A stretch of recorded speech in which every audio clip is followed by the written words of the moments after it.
Утрински стихови од Библијата. 13 јули. Тајната молитва ќе биде услишена. А ти, кога се молиш, влези во својата соба и откако ќе ја затвориш вратата, помоли се на својот Отец, кој е во тајност, и твојот Отец, кој гледа во тајност, ќе те награди јавно.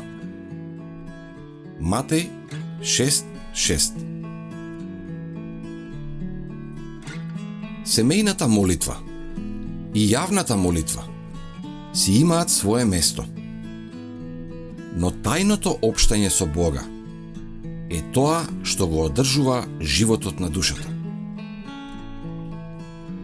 На планината со Бога беше местото каде Мојсей го виде образецот на таа прекрасна градба, што требаше да биде престојувалиште на Божјата слава.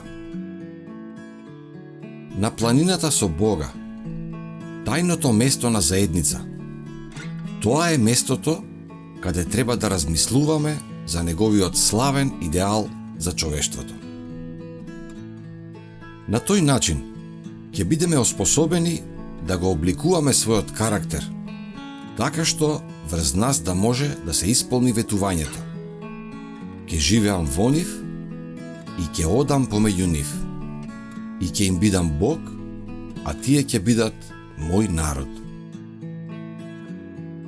Додека сме зафатени со нашата секојдневна работа, ние треба да ја воздигаме душата кон небото во молитва. Овие тивки молби се подигаат како темјан пред престолот на благодата и непријателот е збунет. Христијанинот, чие срце е така утврдено во Бога, не може да биде победен. Никаква вештина на злото не може да го уништи неговиот мир. Сите ветувања на Божјата реч, целата моќ на божествената благодат, сите ресурси на Јехова дадени се како залог за да се осигура неговото избавување. Бог ги чита скриените мисли.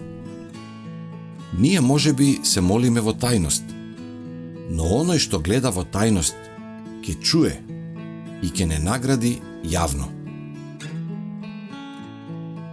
Често треба да бидеме на тајна молитва. Христос е лозата, а ние сме прачките. И ако сакаме да растеме и да напредуваме, мора постојано да црпиме сок и храна од живата лоза. Бидејќи одвоени од лозата, ние немаме сила. Настојчиво упатувај ги своите молби кон престолот и држи се цврсто со силна вера. Ветувањата се сигурни.